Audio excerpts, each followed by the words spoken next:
Hello again, hockey fans. Are you ready to brave the wild with me, your host, Paladino Joey, or Joey Awajan? Brave the Wild is available on all of your favorite podcasting apps and also on the Hockey Podcast Network. I want to thank Dylan and Kyle once and always for having me on board that wonderful website and network. Thank you so very much. We are now on Simplecast. We got all that squared away. Sorry for the late release of the last episode. Things were kind of funny.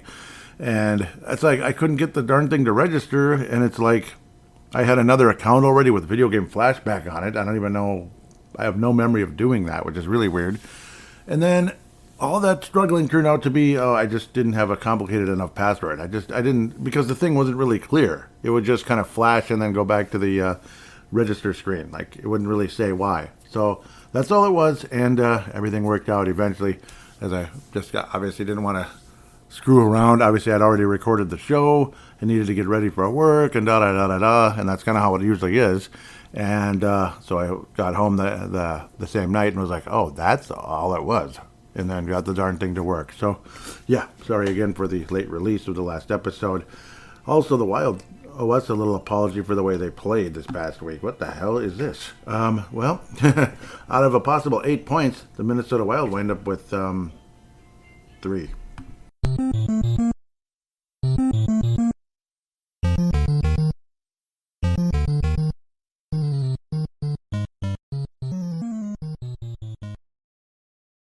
Yeah, pretty lousy. Timberwolves had some weird games, and now they started winning a couple in a row. Hopefully, the Wild can win a couple in a row here as well. Let's hope for more than a couple. So out of 4 games, the Wild lose in the shootout to the Philadelphia Flyers. What the heck happened there? Rangers is just meh at best. Toronto was awful. And the Wild had the lead against Chicago and almost blew that one. Ended up winning in overtime, thank God there. The Wild will play Chicago again, this time in Grand Casino Arena, not Xcel Energy Center, obviously. I know, I've said that 1,000 times. That'll be Chicago, Dallas Stars, and then at Tampa Bay on TNT. Tampa Bay on TNT on Tuesday after getting Sunday and Monday off. So let's roll. The Wild will have a Florida two-step at Tampa Bay and at the Florida Panthers. So a couple of teams that had won Stanley Cups not too long ago here, including one that's the defending champion. But it's just 2 games above 500. They're looking to miss the playoffs. That's interesting. After you sign a lot of decent amount of players, now they might have a way down year. What the heck? But I don't anticipate them making a big comeback. But there I go babbling. Other news we're going to talk about as well. Gopher men's hockey and women's hockey have moved on from their head coaches. Brad Frost, obviously 4 national championships, so great run there. But things had kind of gotten stale of late and they hadn't been winning anymore. So, unfortunately, there, obviously, championships are pretty much a requirement in the Gopher women's hockey department. It should be similar in the men's, and it kind of semi-is, kind of, sort of, but they haven't been winning. So, we'll talk about the Gophers here very shortly. That's going to be a big topic today where I won't babble too much about, like, game reviews and previews. Talk a bit about the Gophers. I'm probably going to save that for I could get into it now, I suppose, a bit. Should I open the show with it? Yeah, I can. Let's open the show with the Gopher hockey real quick. So, yeah, might as well. Because to me, it's a big deal, obviously. I apologize if you're not a Gopher hockey fan. You're more St. Cloud, you're Duluth, you're, whatever. Wisconsin, North Dakota, who knows? But, yes, Gopher men's hockey does move on from Bob Motzkow. Which I'm okay with. Of course, there's all kinds of conversation of it was a firing, it was a mutual thing. Either way, I do think Bob Motzkow was kind of close to moving on one way or another. It kind of felt that way. Like, it was probably, like, I remember thinking, I even talked about it on the last episode, I believe, or was it 2 episodes ago? Like, one way or another, he's probably going to resign at some point. And that's pretty much what happened. That's pretty much what Gopher men's hockey has been doing for many years. Doug Woog, probably kind of saw the writing on the wall and figured it's time for me to step away. Don Lucia, several years later, many years later, saw the same thing, and now here's Bob Motzkow 8 years after his hiring, looking to move on. It's like it was nothing personal with Bob Motzkow, and I wasn't really a big fan of his the past X amount of years because, well, some of the funny stuff he would say after games where it was just kind of like, it just sounded like you're playing not to lose versus playing to win. Whereas during the regular season or in certain games, when everything seemed okay, you were playing more to win. But then when it mattered most, you're playing not to lose. You were playing to win. Where when it seemed to matter most, you played not to lose, which was really weird. It bugged the hell out of me, especially the Quinnipiac game. That's pretty much where Bob Motzko kind of lost me forever. And again, it was no disrespect. It was not personal. It was business type of thing.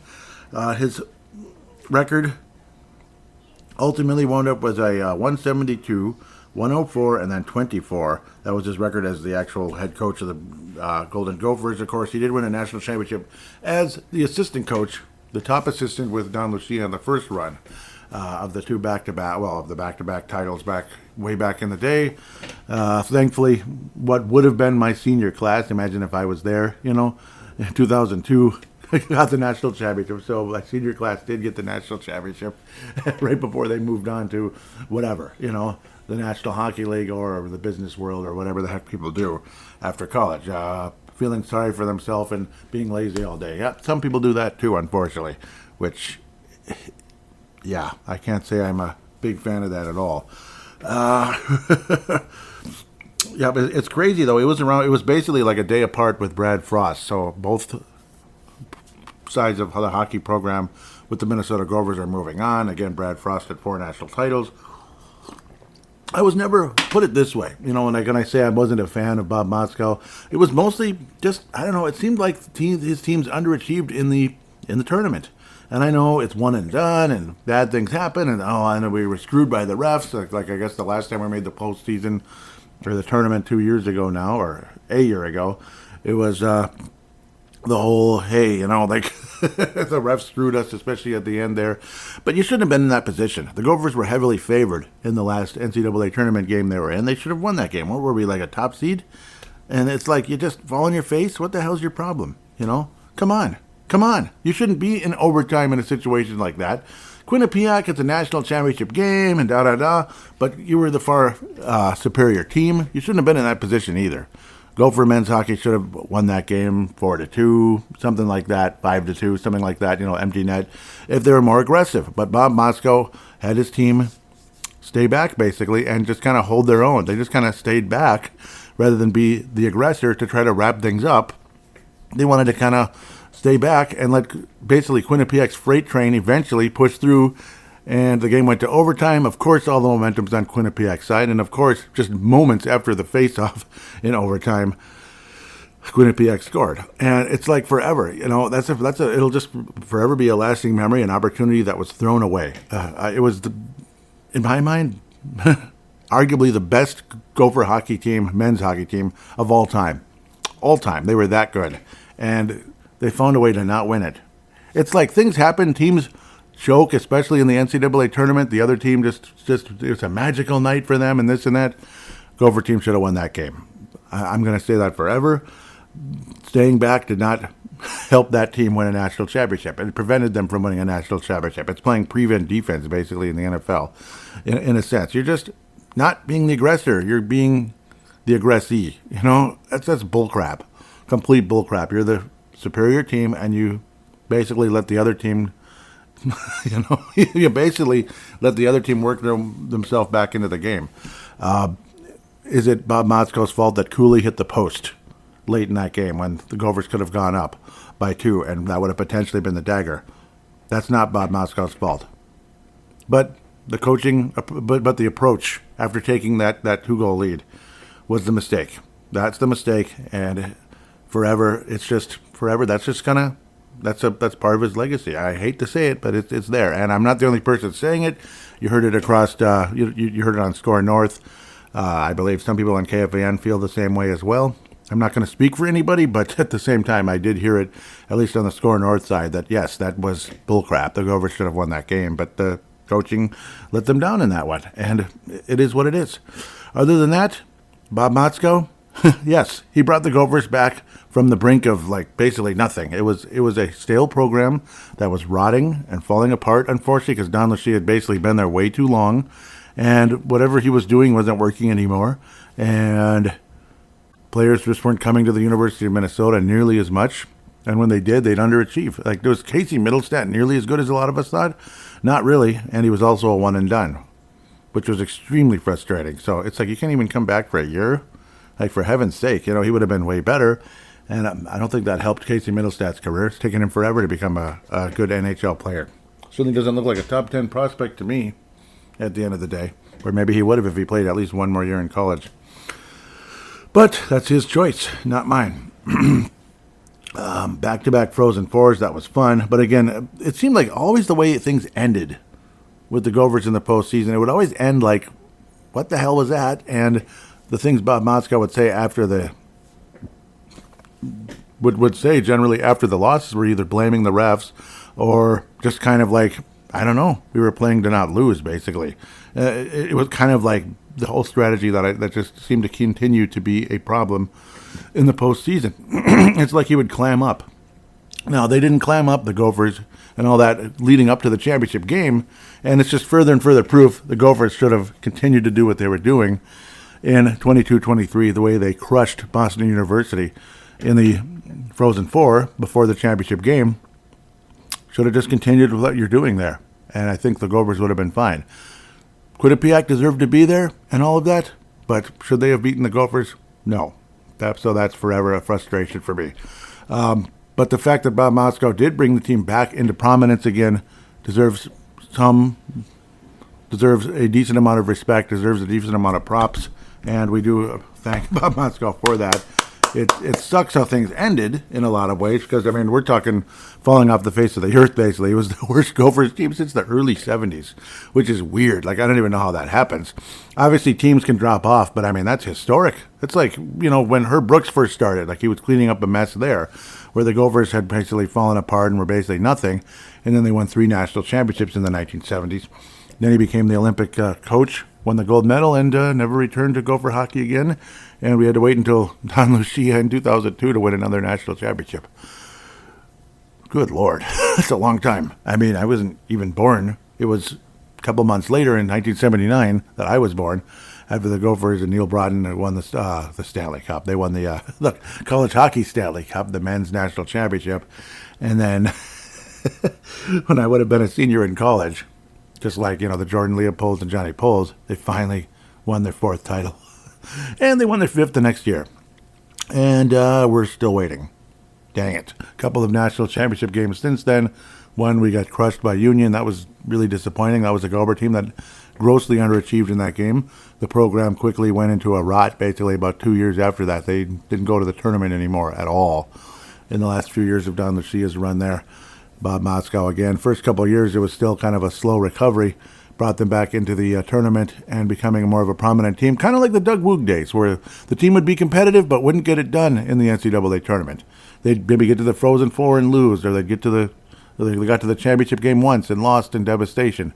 Similarly, in 1989 to 22-23, players hitting a post that might have wrapped it up, hitting the post that might have wrapped the game up, and ultimately the Gopher hockey team did not win in both cases. So, wishing Bob Motzko the best. Very quickly here, apologize if I'm dragging this on. The 8 possible candidates, according to Sports Illustrated, and of course, these have been out there, possibilities where they could take over as the Gopher men's coach. Pat Furschweiler, met Western Michigan. They just won the national championship there in Western Michigan, 24-25. They're the defending champions, so pretty cool. It'd be interesting to bring him in. Ben Barr, Maine. Obviously, he's brought that team back into the mix again. I picked them to win the national championship, actually. So I think he'd make a lot of sense. He's only 44 years of age, so it's good. And not really only, but, he's seasoned enough, but still got many years ahead of him. Garrett Rabon, that's kind of out there. Augustana, it'd be interesting. He's a rising name, 40 years of age there. So Augustana, he worked for Bob Motzko in St. Cloud State from 2012 to 2018. Yep, because that's where Bob Motzko went after being after winning a national champion as the top assistant with Don Lucia back in 2002. St. Cloud State was a very prominent team for many, many years, but they didn't win a championship. They just didn't, and it's unfortunate. It's funny, right after he left, they got to the final and lost. But, yeah, they lost too. They got shut out, unfortunately. What was it, UMass? I forget what it was, the regular UMass. With the, at the time, the Minnesota Wild Lindbergh. He was a prospect that we didn't keep. He was a goaltender. Shut them out in the national championship game. Nate Lehman, Providence. There's Providence. All right, cool. That'd be a cool one. That'd be going outside of the state, of course. So these other guys would be from Minnesota. Garrett Rubon, Ben Barr, only 40 years of age. Pat Firschweiler would be exciting. But going outside, pardon me. Oh wait, yep, you still have Reed Cashman from Dartmouth. That's a very out there one. Great record though. Yep, they're heading into the NCAA tournament right now. 5th season. He's only 43. He's from Red Wing. Cashman's from Red Wing. He's with Dartmouth, and they're actually going to the tournament. So pretty cool. Good for them. Dartmouth. You don't really hear about them very often, and he's turned that team into a pretty good one. So good for him. Matt Cullen. Wouldn't that be interesting? That'd be very... Could you imagine Matt Cullen, obviously former Minnesota Wild player, Stanley Cup champion with the Carolina Hurricanes, and 2 championships with the Penguins. And yes, Matt Cullen, Moorhead. Yep, he's a high school assistant right now. That'd be way out there. He's not even a head coach in high school, but who knows? I doubt it. It would be cool. But you got the team winning back-to-back state titles and all of that for Class AA. Great high school program there in Moorhead. Lots of respect. Their funniest name ever, the Spuds. The Spuds. Yeah, we're potatoes. All right, you got beaten by a bunch of potatoes. You realize that, Minnetonka? Come on now. You got the skippers. That's like the captain of the ship, or the little boat. He's the skipper, or big boat, you could say. He's the skipper. You got beat by a bunch of potatoes. Man, what's going on? I had to say it. Grant Patolny. Yep. Well, lots of wonderful memories with this guy, of course. Especially arguably the biggest goal in the history of Gopher men's hockey of all time, the national championship winning goal against Maine in 2002. And, of course, a leader all the time, was a leader, was a team captain, was an alternate captain, eventually became a captain years later. A great personality. I think he's a nice head coach as well. Right now he's with the Hartford Wolfpack. Interesting. So he had been with Northern Michigan for an extended period, and he was actually an assistant coach with the Gophers from 2009 to 2017. Many years. Eventually left to be a head coach. But gotta love Grant Patolny. He's from North Dakota, so he was like the first Gopher player to come outside of the state of Minnesota, since Doug Woog finally, moved on, whatever, as he was all just Minnesotans only, which is not really great, I don't think. It's good to have lots of Minnesotans, but it doesn't have to only be Minnesotans. The more the key is to keep the most prominent Minnesotans here and hope to God that they at least stay for their sophomore year. That type of thing. But it is hard when it's always just a one and done. Like Eric Johnson and such, who I don't think was a number 1 overall pick worthy player, but whatever. Nice career, no disrespect. Grant Patolny, they'll love him to death. He was awesome. Star player with the team, of course. He had multiple goals in that second run. I remember he had a multi-goal game during that second run. He was spectacular when the Gophers were going for their 5th national championship during the course of that tournament and such. And ultimately, the Gophers crushed New Hampshire. That's pretty much what should have happened with the Quinnipiac game, but it's just there was no aggressiveness. There was just no aggressiveness in that game, where the Gophers were much more aggressive against New Hampshire, and they won, basically. Should have been what happened against the Quinnipiac Wildcats, but it just wasn't meant to be. Grant Patolny, would he be my choice? I think he'd be in my top 3. I think so. He'd be in my top 3. Would he be my top choice? I don't know. Ben Barr, Maine, that's way up there. Some people are even thinking go for like a professional coach. Well, technically, Grant Patolny is right now, isn't he? He was head coach at Northern Michigan. Yeah, they didn't do a whole lot. They didn't do very well there, unfortunately. But right now he's with the Hartford Wolfpack, not Harvard. So there's that. I'm not sure who my top one. Nate Lehman's the oldest, 53 years of age. So he'd be a nice one. I'm sure we'd like to have him. He's done a lot in the with Providence. So they did win the national championship in 15-16. Yep. That was a couple of years after the Gophers lost to Union. The year before, the Gophers actually lost to Providence in the first round. So, interestingly, That would have made Lehman in his early 40s then. So, but yeah, he's got a national title. Boy, it's a tough choice. I would love to see Grandpa Tulney. Pat Verschweiler would probably be the best of all of them, but odds are he's not going to leave Western Michigan, but I guess you never know. See, I mean, you won a national title there. You can't just say it's a small school anymore, even though it kind of is. I'm not sure I have a favorite here. Man, Reed Cashman from Dartmouth would be very interesting, I think. That'd be kind of a fun outside the box one, I think. Maybe him. He would be my top three with Grant Patoni.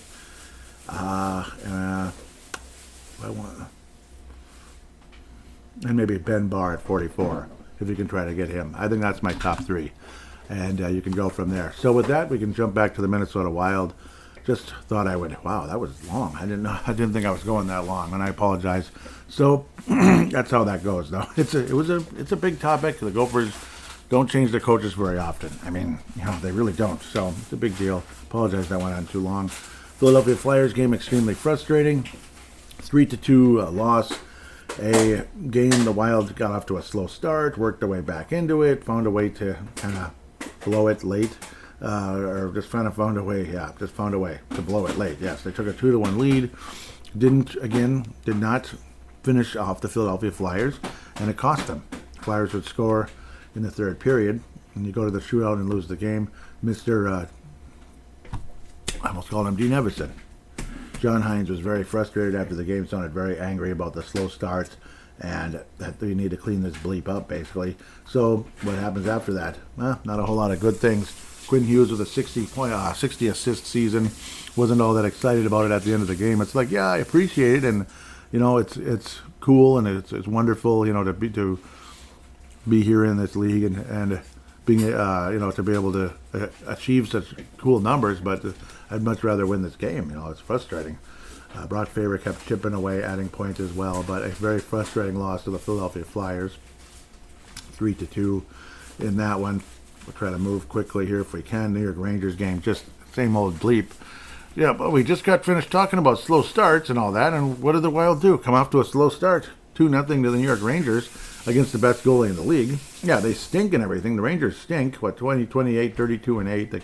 Not terrible, but certainly not a good team. Vincent Trocheck, of course, scores one of the goals later on in the game that helped kind of dagger the Wild. That totally figures, doesn't it? Oh, yeah, of course, because we didn't trade for him. So we get punished later on. Very frustrating. Quinn Hughes continuing to add assists, which I'm sure he's not all that excited about. Yuroff had a goal. Get the Gophers, the Wild back in the game. But ultimately not meant to be at the end of the day, which, frustrated all of us, to say the least. I don't know, just another slow start, falling behind 2-0. Leaves you just kind of like, what the bleep's wrong with this team? And Bill Guerin, I'm sure, very frustrated. So basically, Dean Evison gave the team a tongue lashing after the Philadelphia game, and then Bill Guerin gives the Wild a tongue lashing after the New York Rangers game, calling for urgency and such. But I don't know, it didn't seem to happen very much against Toronto either, did it? Yeah, there was a lot of urgency against Toronto, tons in the back-to-back. Again, just a couple of lousy performances. Losing to Philadelphia was lame and crappy, but at least you got a point out of it. And then the Wild would try their hearts up to score. They would get close. They would get some chances. They would get the puck on net 46 times, 48 shots on goal against Shesterkin. He was spectacular in the game. Give him tons of credit. Not every shot was great, but still it's a great number, generally speaking. And there were plenty of scoring chances, and Shesterkin was frustrating as all get out. I mean, falling behind against the Rangers is complete crap. The Wild never should have fell behind in this game, and they did, to say the least. Tons and tons of shots on net, but all for naught, really. At the end of the day, the Wild will only score twice against Shesterkin. Save percentage was about 96 in this game, which is, off the charts, to say the least. Philip Gustafson only faced 18 shots and gave up 4 goals, a polar opposite of what Shesterkin's performance was. You'd have Wallstedt, because it was a back-to-back on national television and all of that on Sunday late afternoon, early evening at this point. Austin Matthews, of course, scratched with a terrible injury. A grade 3 tear in the knee on the MCL. So usually an MCL isn't like you're out forever, but when it's a grade 3, you're out forever. Because grade 3 means a complete tear. It's pop, it's gone. So it's gone. It needs to be needs to be attached on the two sides and everything. So yeah, I don't need to get too much into detail. You kind of get it, and it's nasty and sad and everything. Vladimir Tarasenko would score 2 goals in the game. We appreciate his performance this past week, no doubt about it. Zuccarello definitely showing a lot of heart, and definitely a huge factor this past week was Mats Zuccarello showing tons and tons of heart and passion out there, trying to get things back moving in the right direction. Crazy, no defenseman would get a single assist in this game. The Wild would fall behind again in beautiful fashion. I mean, boy, did they fall behind. Oh, it's just 3-0 though. They wouldn't score for bleep in the first period, but then would fall behind 3-0 in the second. So it wasn't necessarily like a late start per se, but falling behind 3-0 against Toronto, especially with Austin Matthews being out for the season. And I know one player isn't going to do everything, but it's ridiculous. I mean, Grooks is the guy that scored in this one. Groo is the guy who scored 2 goals in this game against the Wild. Tarasenko would score 2 goals against Toronto. Stolarz also had a Shesterkin type of game. He's not nearly as good. Faced 38 shots. There were opportunities, but he would slam the door on the Minnesota Wild. And when you're playing catch-up, things don't work as well generally. The effort was there, after falling behind 3-0. I mean, John Hines, you could just see him fuming after Toronto went up 2-0 at the very least. I mean, you could just see the look. He's pissed. And John Hines usually doesn't show too much emotion, but you can tell he's really pissed off of late, and totally understandable. 38 shots. Stolarz is the Wild, not the Gophers. The Wild wind up with only 2 goals, both by Tarasenko, though, who had a wonderful week, to say the least.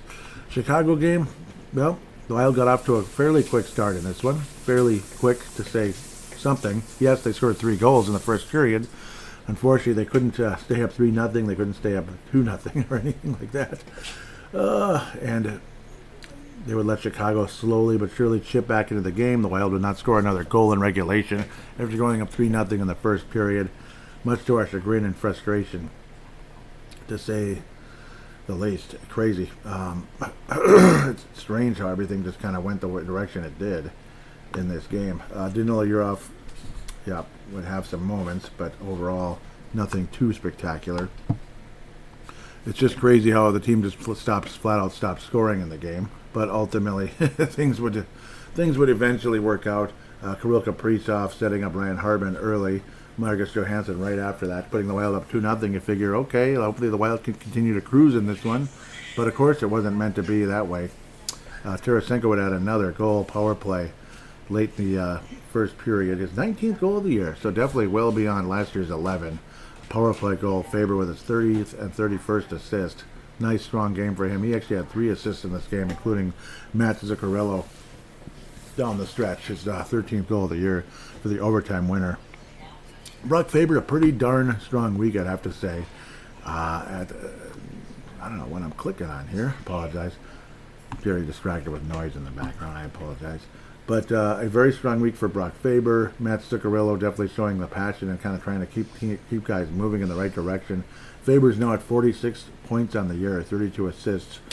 And Quinn Hughes with 40 assists just with the Wild alone in 37 games, and then 4 goals, of course. But he's well into the 60s now, which is absolutely nuts. I believe he's got 67 points. He came here with 23 coming from Vancouver.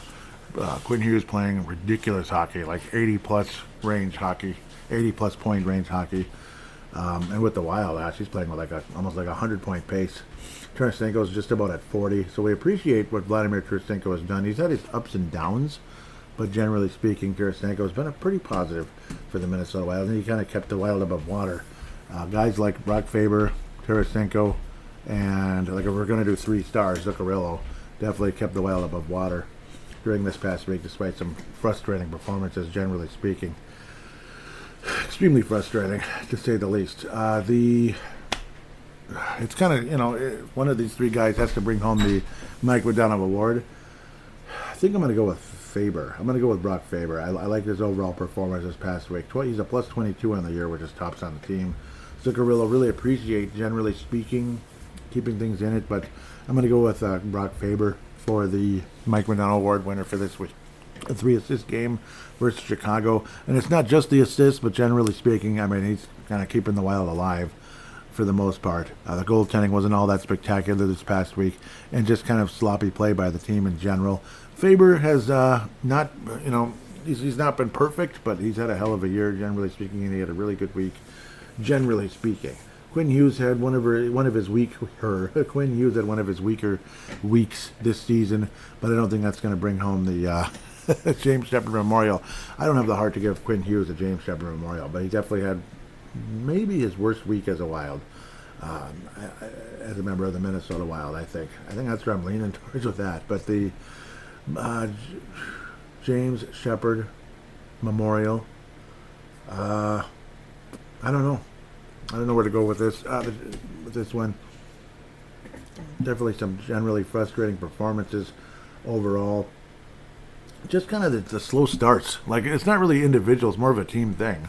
The slow starts, and I don't know, you fall behind, and then you start playing desperately, and then it just doesn't work out. Like, you get shots on net and everything, but it doesn't generate into anything special, into anything that really changes the game. So that's where the frustration comes in. So that's where I'm kind of going with that. It's not really an individual, kind of a team frustration effort there. Frustrating team effort, generally speaking, to open up games, and in some cases for very long stretches in the Toronto game where they just could not score, and then suddenly they're on 3-0. Like, what the hell was that? So just left you stunned and frustrated, to say the least. So with that, we're going to take a quick break and look around the upcoming games.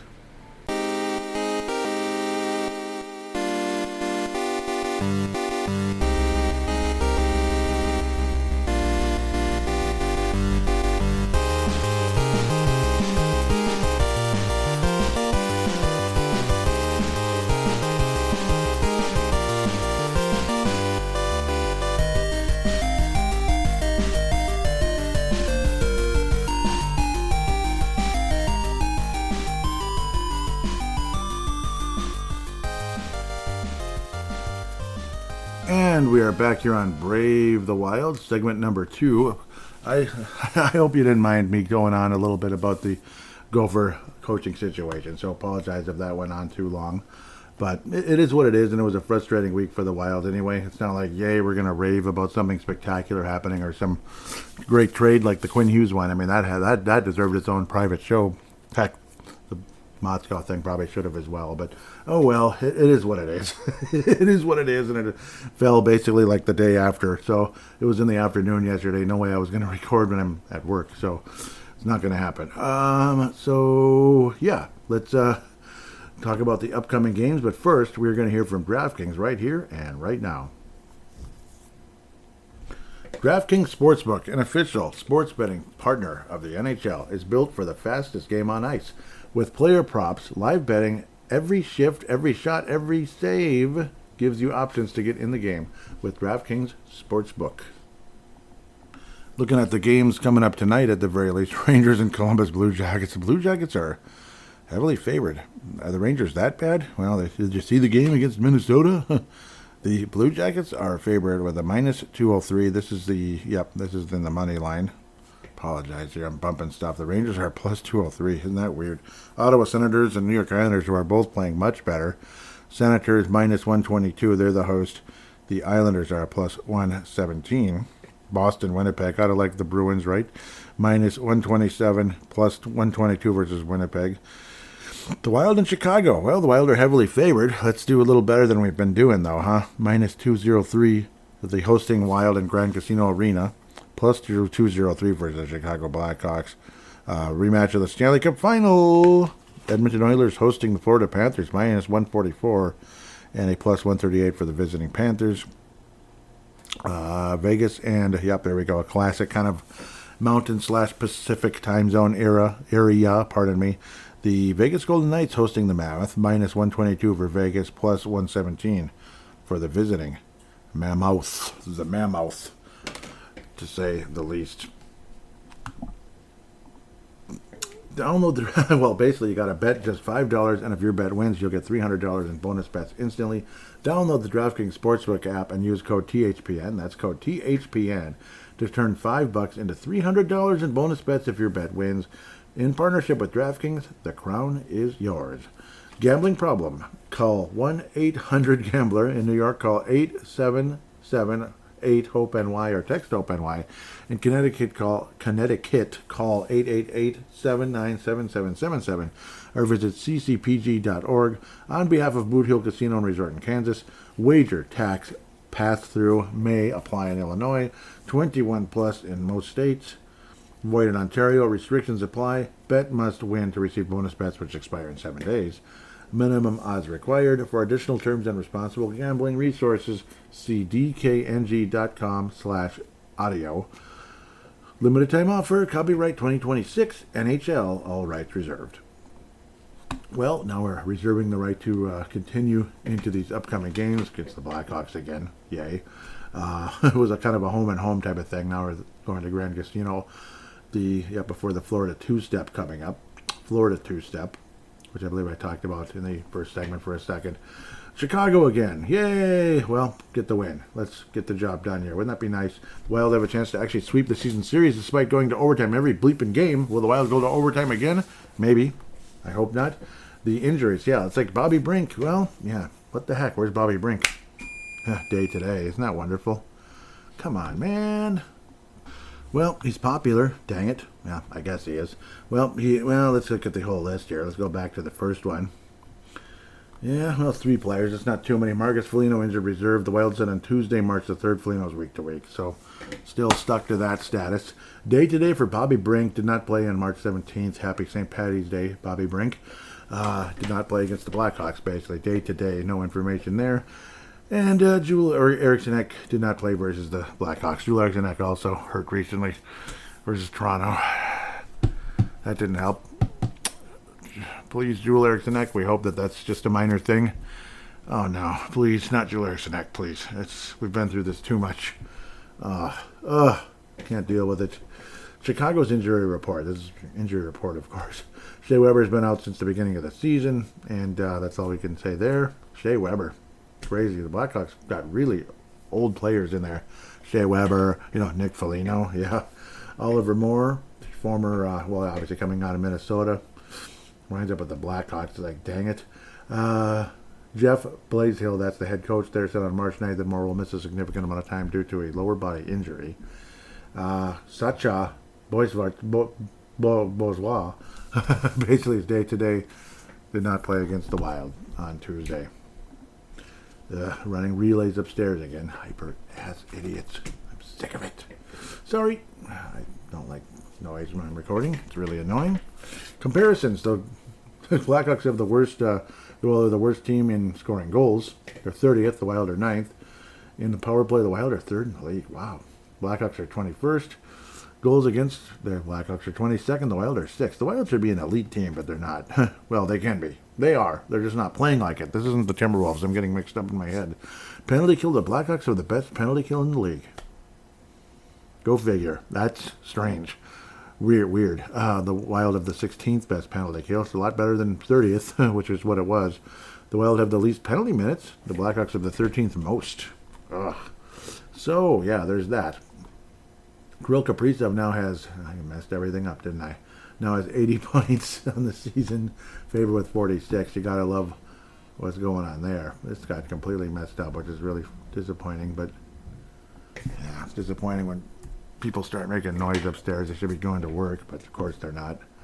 Clowns. Connor Bedard with 64 points, 54 games played for him. He's missed a little bit of time. Tyler Bertuzzi with 49. Frank Nazar, who had a goal this past week against the Wild, 34 points for him, 11 goals. Teuvo Teravainen, 32 points. Ryan Donato, former Wild, with 14 goals on the season. Tyler Bertuzzi actually leads the club in goals.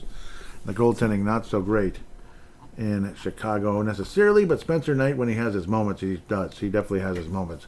2.67 goals against average. Promising with 3 shutouts on the year and a 90.7 save percentage. It's good to see him getting a chance to be what he was supposed to be, a top-end prospect. Minnesota Wild will sweep the season series versus the Chicago Blackhawks. And the Minnesota Wild will not go to overtime. It'll be a 4-2 victory for the Minnesota Wild. It'll be annoyingly close, but the Wild will pull away and have an empty net goal.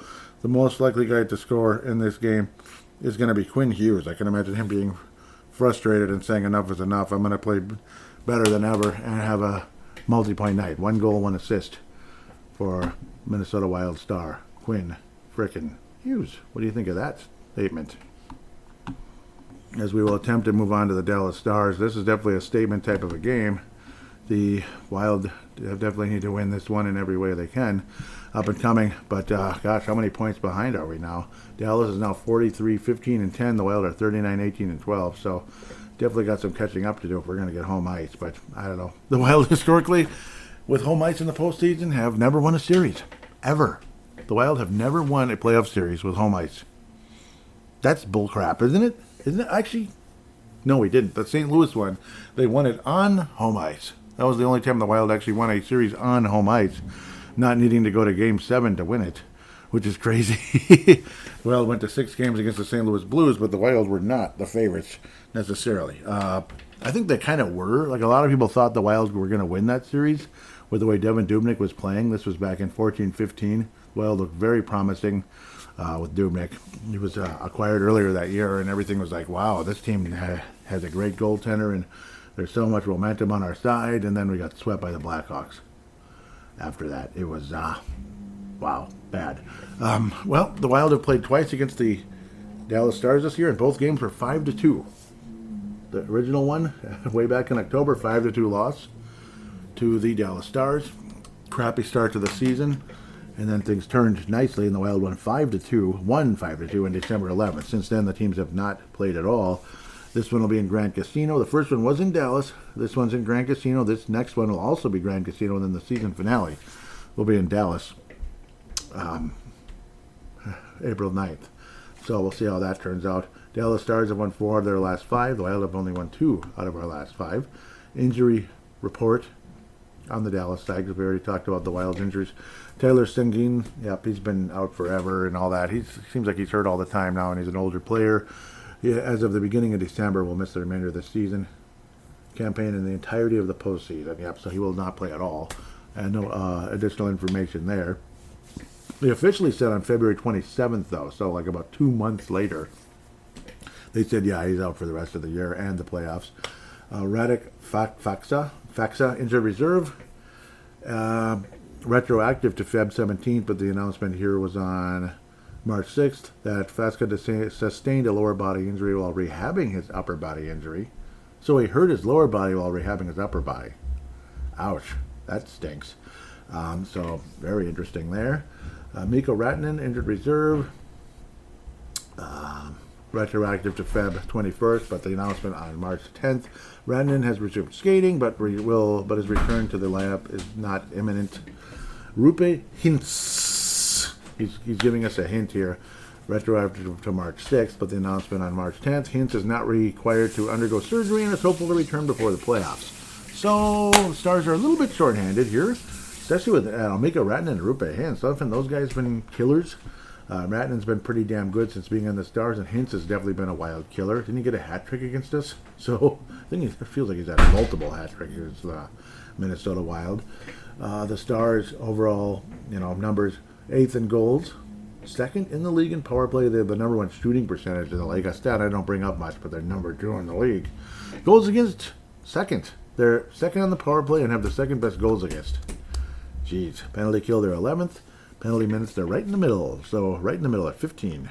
So, well, they're winning tons and tons and tons and tons of games. They have the best record, well, 2nd best record in the league. It might end up, like I was talking about way back when the North Stars went to the Cup Finals, when we ended it with the S, and I think it sounds better. Back in 91, the North Stars beat the number 1 team in the league, the Chicago Blackhawks, and then beat the number 2 team in the league, the St. Louis Blues, and then went up against the defending Stanley Cup champion, Edmonton Oilers, at the time. So it might end up being, if the Wild are going to go on a playoff run this year, you might have to beat the number 2 team in the league, and then we're number 3 basically, and then possibly have to play the number 1 team. So it'd be like a reverse in that sense, and then you go from there, like maybe Vegas or something in the conference final. Who knows? Pacific Division isn't all that scary. But yeah, don't end up being the team losing to them, and they go to the final instead of us. But yeah, there's a pretty good chance one of these three teams is going to the Stanley Cup final this year: the Colorado Avalanche, Dallas Stars, or Minnesota Wild, which to a lot of people might sound funny considering, well, the Wild have been to the conference finals once, ever. But who knows? Maybe it's your year. Oh boy. Anyhow, yeah, the Wild against Dallas on Sunday. Statement game for Minnesota. Statement game for Minnesota against the Dallas Stars. Oh boy. Okay, whew, getting nervous here. Sorry, constant noise upstairs. It's driving me nuts. Sorry, I shouldn't talk about that too much. Sound like a petty idiot, don't I, right now? But I think the Wild do make a statement and defeat the Dallas Stars. What do you think of that? 5-3. The Wild win 5-3. It's a close game, 4-3, kind of back and forth. Robertson's going to probably have 2 goals in the game because he always kills us. What the hell? It's extremely annoying, but that's how that goes sometimes. It's extremely crazy one. But I think I can imagine Matt Boldy having a massive game, at least a multi-goal game here, at least 2 goals in the game. Maybe I'm going to pick Boldy gets a hat trick. Matt Boldy's going to have a hat trick, and the Minnesota Wild will beat the Dallas Stars. That's what I'm going to predict. Minnesota Wild beat the Dallas Stars 5-3. Boldy with a hat trick. It's going to be spectacular.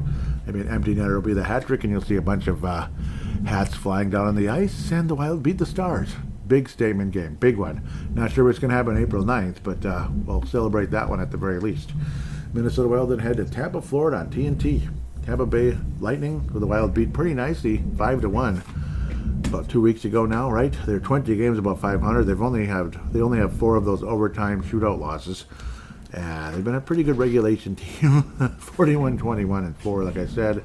Vasilevsky, obviously a spectacular goaltender. I didn't even look at Jake Ottinger, and I apologize with the Stars, as they're way up at the top of the league. This will be a Saturday afternoon game, by the way. Jake Ottinger, yeah, his goals against average is 2.58, save percentage of about 90. He's had generally a heck of a season, I'd have to say, but he's not having a spectacular year, but he's an overall, outstanding goaltender, to say the least. 29-10 on the year. Casey DeSmith has slightly better numbers, believe it or not, but in a reserve role. You wouldn't want him starting. 14-5 on the year, 907 save percentage with a single shot. Ottinger is 2. So apologize. You got to talk about the Stars goaltenders. They're kind of important because they're pretty good. They're pretty good. They have a nice backup to go with their starter. Vasilevsky's looked on as possibly the best goalie in the entire league, kind of like Shesterkin. Again, that 5-1 butt kicking back on March 3rd was a lot of fun. One of my supervisors at work was at the game and had a hell of a time. He loved it. Tampa's not been playing so great lately. They had lost 2 in a row, 8-7 to Buffalo, 5-2 lost to Columbus, but then beat Detroit, lost to Carolina, and crushed Seattle 6-2 just recently. Fun game for them on St. Patty's, I'm sure. Tampa's 7th in the league in goals, 2nd in assists. Again, a stat I don't always bring up, but they're 2nd in the league. Shooting percentage, they're 3rd. Power play, they're 13th. Goals against, 3rd. Wow. They are 8th in the league on the penalty kill, and they have the most penalty minutes in the league. The Wild have 497 penalty minutes. Tampa Bay, 969. 969. Thankfully, their penalty kill is 8th, but they're busy, boy. 969 penalty minutes? Must have had the brawl of the century against someone. I don't know. I mean, it must have been against the North Stars and Boston Bruins back in the early 80s, before the North Stars went on their big run. But, yeah, we're going to make a statement, and then the North Stars had their 1981 run. It's fun stuff, to say the least. I got a sneaky feeling on this one, but we'll see. Kucherov, 111 points in 62 games. 74 assists. Is that all? Jake Gensel has been wonderful. Obviously, won the Cup as a kid way back in the day with the Penguins when they were winning their 2 Cups. He was super young back then. 70 points on the year with Tampa. Been healthy and playing much better. Knock on wood for him to stay healthy, but it's been wonderful for Tampa. Did I look at the injury report for the Lightning? I don't think I did. Moving too quickly here. Apologize with that, but it is what it is. We gotta move quickly because that's how it is. 4 people here. Max Crozier, injured reserve going back to Feb 21st, and actually Feb 1 officially. Dominic James, Retroactive to Feb 28th. Injured reserve, the Lightning said on March 5th. James will be silent 8 to 10 weeks after undergoing surgery. Sorry to hear that. Emil Lilleberg, out on March 7th. That Lilleberg will be out at least 2 weeks due to a facial fracture. Yikes. Declan Carlisle, it's spelled differently than the other Carlisle you normally see, but it is Carlisle. Just placed on injured reserve on March 14th, and that's all you get. Defenseman, of course, for the Tampa Bay Lightning. Stanley Cup contenders, no doubt. Kucherov, 111 points. Gosh. And then you have Vasilevsky, even Jonas Johansson's the backup, 3.23 goals against average, so nothing to get too excited about there. The starter, though, is pretty exciting. 31-12 on the year, goals against average of 2.3 and 2 shutouts, 91.3 save percentage. It's a wonderful team. Anthony Cirelli's got 43 points. Braden Point with 44, but he's only played in 48. Darren Radish, he was hurt for a little while there, but back rolling again. 59 games, 58 points, 41 assists. Hagel the Bagel, Brandon Hagel, 61 points, 31 goals to be second on the team behind Kucherov, and 32 assists for 63 total points. He's had a strong season. I think the Lightning win this one, unfortunately. I think going to Florida, I think the Lightning win this game. Final score, something like 3-2. It's going to be lower scoring, 3-2 game. The Lightning win. Might go to overtime or shootout. But I think the Lightning win this game, unfortunately. Kirill Kaprizov will score, but the Tampa Bay Lightning defeat the Minnesota Wild, unfortunately, in this one. So, yes. College hockey's in the postseason, but not the tournament. That'll be Sunday. So we'll talk about the NCAA tournament in the second segment around this time next week. We'll kind of do minor predictions quickly for that. We'll see how that goes. Theodore Holkvist. No, I'm just kidding. We'll look at the prospects for a minute here. Looking at the Iowa Wild, if I ever get there. I'd say it all fast, right? Carson Lambos at 18 points now. He's been definitely chipping away of late. 18 points for Carson Lambos, and he's a -3. He's been picking it up, and I'm glad he's still with the organization. David Spacek still with the Minnesota Wild, of course, after the trade deadline. Very happy to have him. He's only a -3 with 24 points. So there are positives on the Iowa Wild, despite the fact they've been pretty lousy. Oscar Olesen, also very respectful in terms of, he's third on the team in scoring. The overall numbers are not great, like 50 games, 26 points. That's not jumping out at you. He's not a defenseman. He's a forward. He's only 22, and he's a -2 on the Iowa Wild. He's a -2 on the Iowa Wild. That is extremely interesting. So at least you're going to see somebody that's, doing a good job generally playing. Yeah, he's more of a defensive-minded forward that can score. He's third on the team in scoring and goals and overall points. Tops in assists. No, he's not tops in assists. He's like tied with a couple guys there for like third, if that makes any sense. Somewhere in there. But good for him. Jack Purge still a -15. Yuck. 14 points and he's a -15. Again, defensive-minded defenseman at age 22. Caden Bankier is getting his plus-minus down to -10. That's okay. It's a little better. It's better than where it was. The goaltending's been pretty good in Iowa lately. Cal Peterson, 2.72 goals against average of 3 shutouts. William Rosso, who they borrow on occasion because of injuries to Halave, or in the Olympic break as well. Rosso was wonderful, but then he does so well with the Iowa Wild, but not so well with the Iowa Heartlanders. It's weird. So it's like his confidence goes up and he ups his game in the AHL. I'd say keep him in the Iowa Wild. I can't say keep him in Iowa because you are keeping him in Iowa, but with the Heartlanders, not not the Iowa Wild. But they're winning games. It's just, so damn late in the year, and they're still way at the bottom. They're still way behind. They dug themselves such a big hole. It's like they can win 10 games in a row and still miss the playoffs. It's like sad. That's kind of what it's like in Iowa. But they just dug themselves a huge hole, which is bleeping frustrating, to say the least. Spacek, though, very happy with his continued progression. Ryan Healy, the season's over. Is he going to get signed? What's going to happen with him? Not sure. 12 points for his senior year. Defenseman with Harvard. So we'll see if he gets brought over. Regular Renz as well. Senior year, but they're competing like they always are. 31 points. Career high in his senior year. Missed a couple games this year. plus 23 on the season, which is the best of his collegiate career. 31 points in 38 games for the Denver senior. He's a senior with the Pioneers there, of course. Hunter Haight, who I didn't bring up with the Iowa Wild. Had a couple games with Minnesota, of course, but no goals. Minus 12 on the year with Iowa, and 23 total points. Sorry. Jimmy Clark with the Gophers. Well, yep, he'll have a new coach. 16 points, which is, well, a down year from last year. He had 22 last year. Disappointing season. Gophers in general, disappointing. Minus 7 for him. Terrible year for them. Kalen Parker, 13 points with Michigan Tech. Nothing spectacular there. Oh, so much noise everywhere. It's not just one person. It's a bunch of people all over the place today. A lot of hyper action right now. Aaron Ponk with 10 points, began that slow start this year. And, yeah, kind of took forever to recover. Nothing great at the end of the day either. We'll continue to move. Whoops. Wrong stuff here. Where the heck am I? I'm like at another planet here. My apologies. That was weird. Kopalainen, who's been, obviously, again, was sent down from from AAA to AA. In 24 games with the Iowa Heartlanders, he's got 16 points. This is Kompalainen, and then he's back up with the Iowa Wild again. He's now had 33 games there and 3 assists. So, pretty mediocre at the AHL level. Charlie Stramel trying to win a national title. These are, again, final numbers for their regular collegiate year. 35 games, 44 points, 19 goals. By far career highs in every statistic, including the plus-minus, which is a plus 30. Charlie Stramel looking to win a national title and skate with Minnesota. He was not included in a trade. You never know. He might be included in a trade in the summer, though.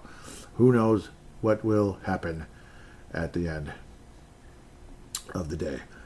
Chase Woodsky, again, 3.55 goals against average save percentage over 90. Again, numbers that add up to, again, facing way more shots than, he's a much better goaltender than the defense in front of him. We'll put it that way.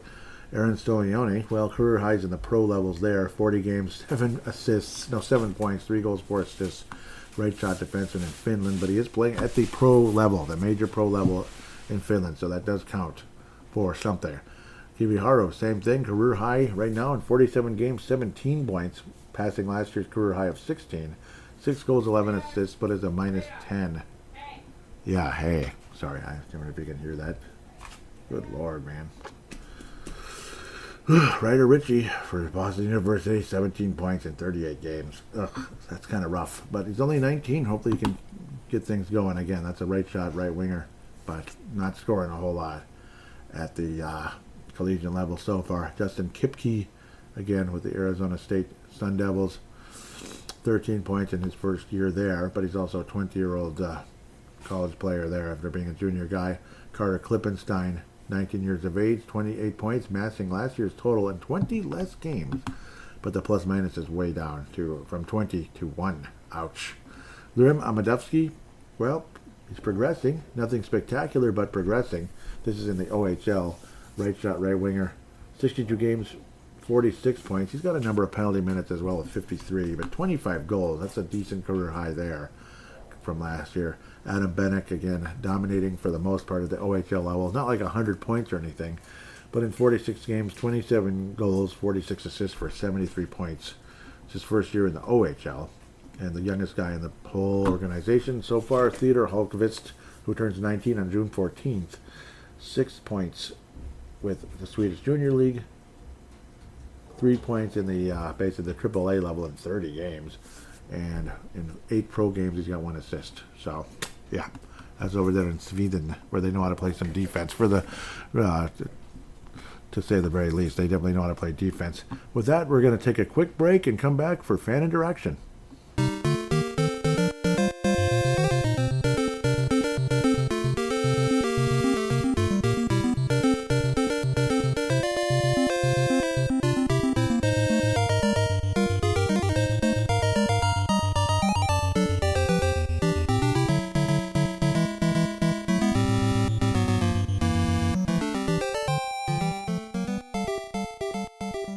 And we are back here on Brave the Wild, segment number 3, fan interaction segment. At Brave the Wild, and when you put hashtag BTWOMN, that definitely keeps things organized. So I opened up So I put this in the frustration with how the weekend was going. Like, extremely frustrating weekend with the weather and the way the Minnesota Wild played. Like, I put out a tiny little poll saying, what's worse, the weather or the Minnesota Wild this weekend? Yuck.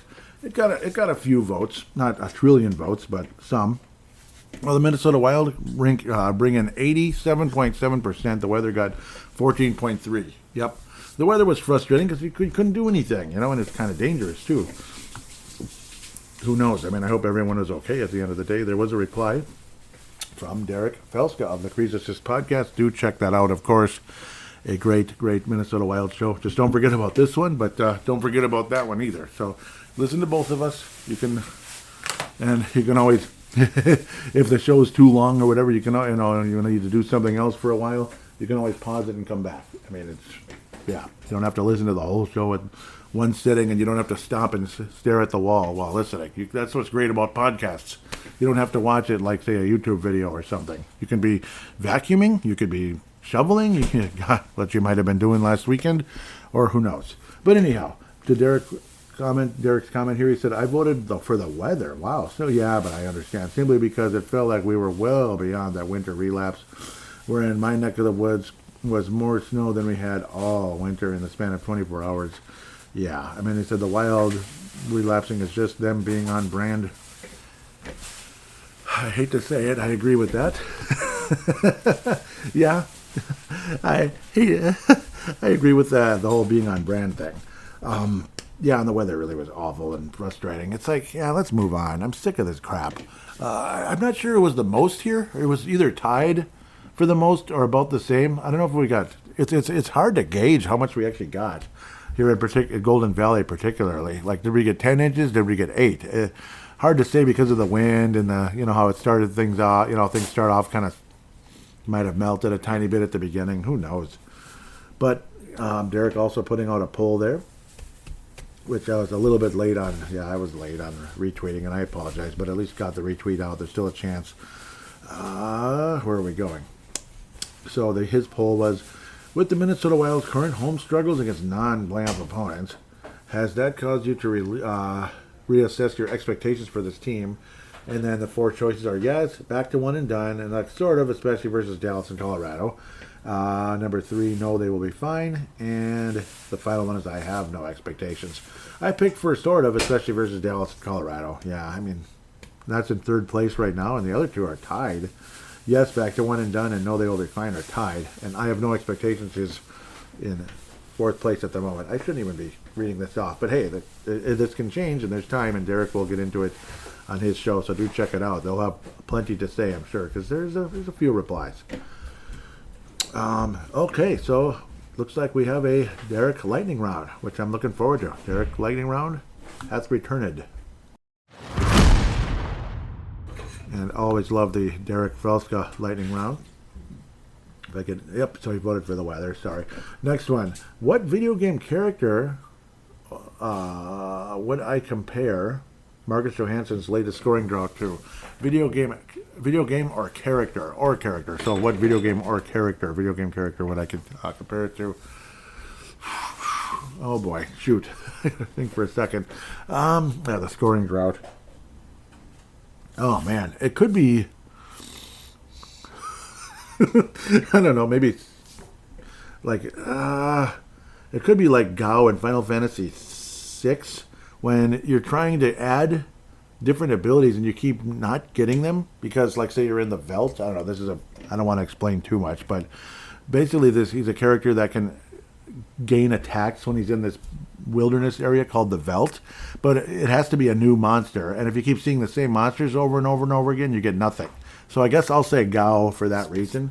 When you're in the Veld and you run into like a drought, you're like, dang, it's the same character over and over and over again. And well, Gao can be quite inconsistent as well. So yeah, you never know what to expect out of Gao at the end of the day. Final Fantasy VI Gao. That's the character. If I were to say a game, like a game where you're kind of like, wow, this is good, and then up, you're begging for more. It's good, and you're begging for more.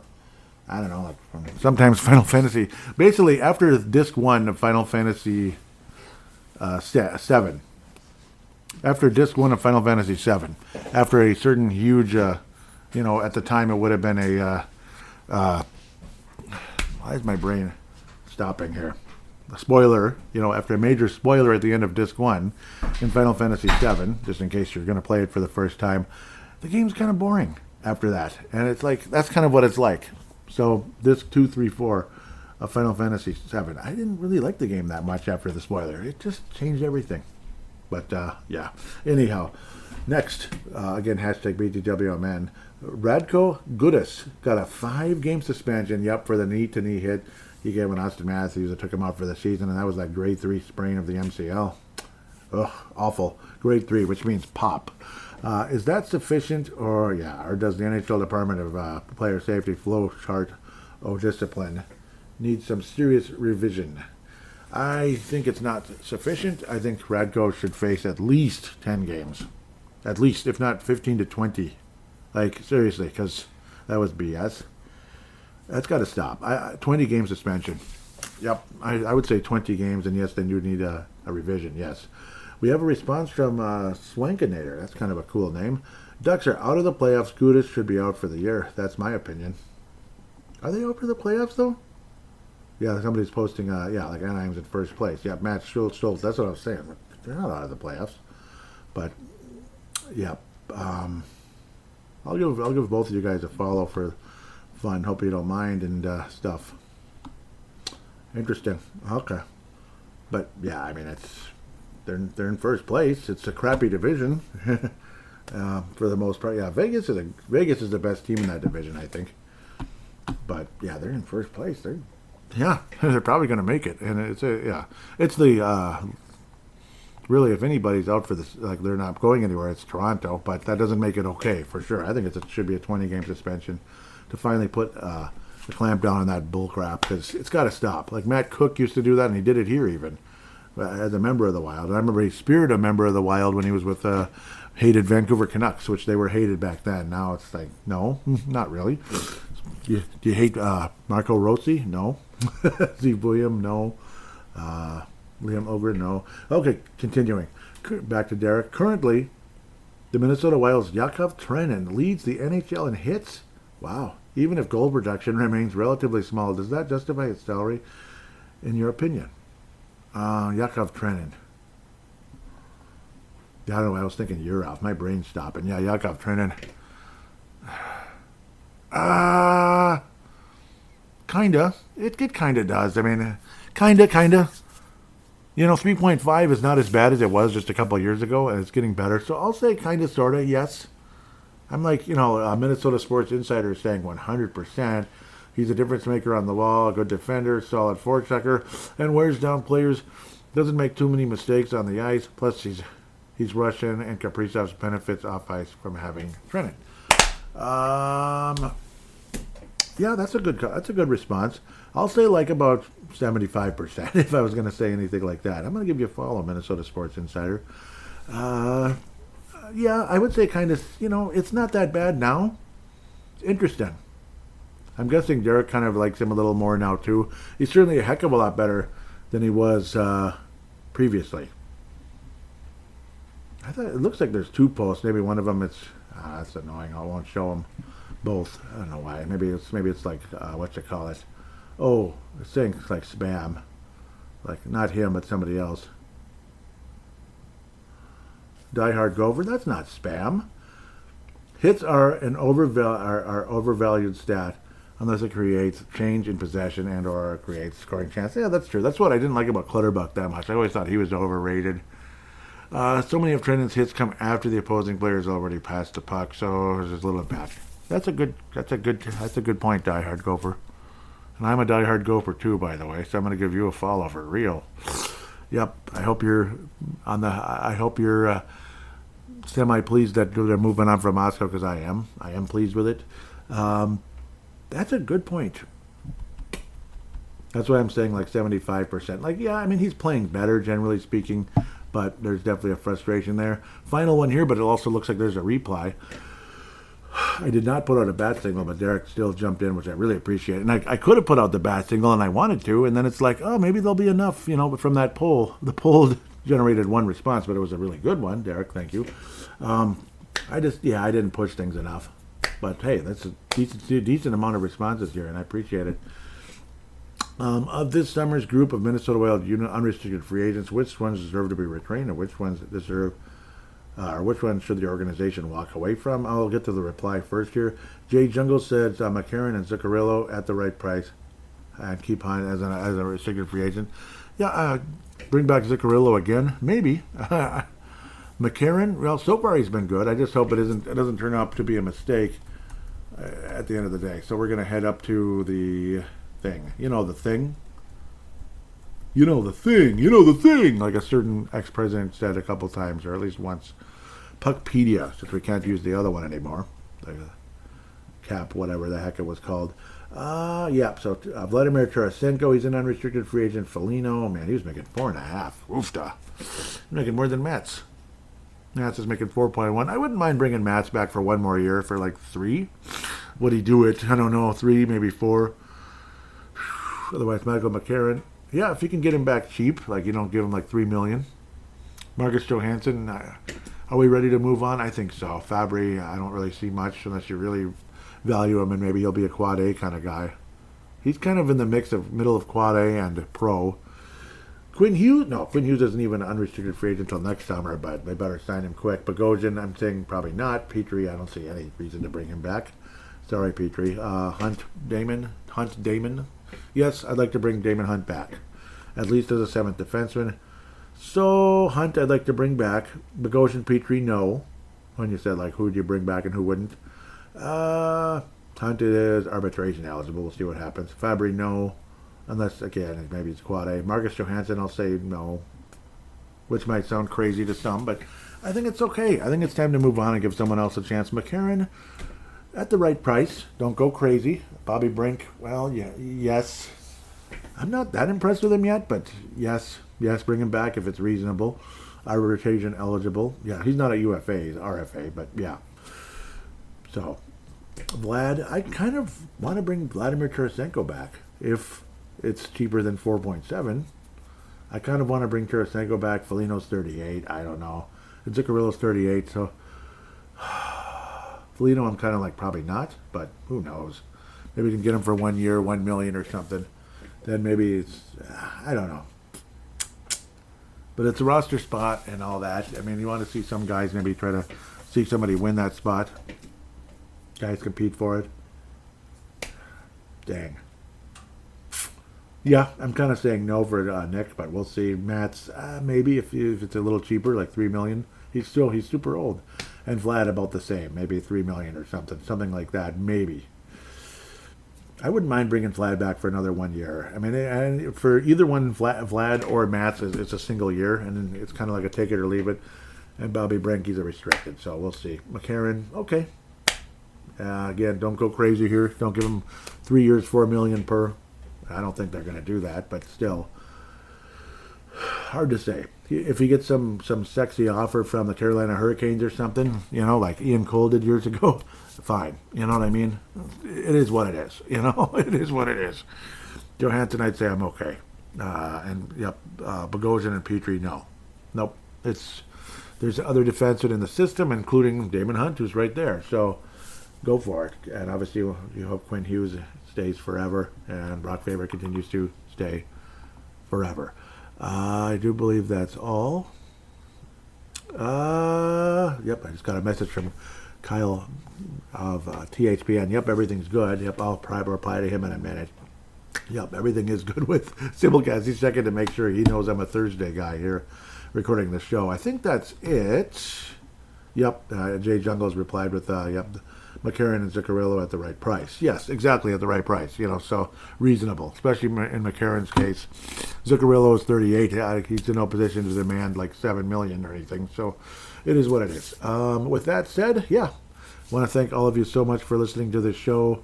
Do check out Priest Assist, of course, MNW Prospects, obviously wonderful on Twitter, MNW Prospects / MNW Young Guns, wonderful Twitter account, and Minnesota Wild Global.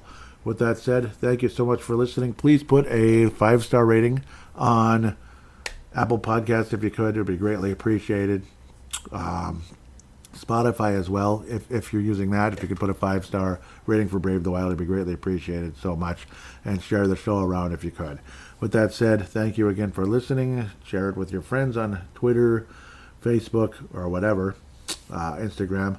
And I can't thank you enough for listening. And we'll be back next week. Hopefully the Wild continue to head in a better direction than they did this week.